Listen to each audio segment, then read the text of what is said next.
Hi there, Ninis! So for today's video, we are going to learn how to do arithmetic operations in Excel. Arithmetic operations consist of addition, subtraction, multiplication, and division.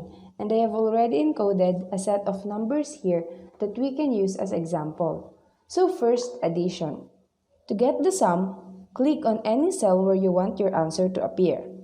Type equal sign, click on the first addend, press plus sign, and click on the second addend, and then press enter.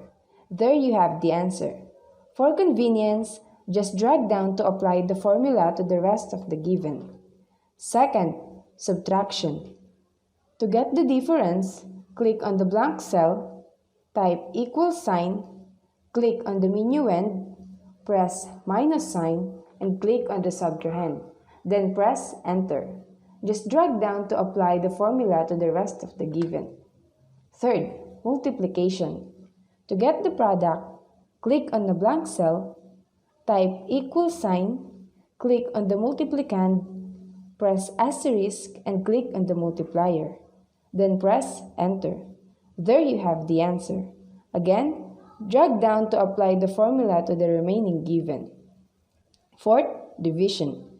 To get the quotient, click on the blank cell, type equal sign, click on the dividend, press slash sign, and click on the divisor. Then press enter.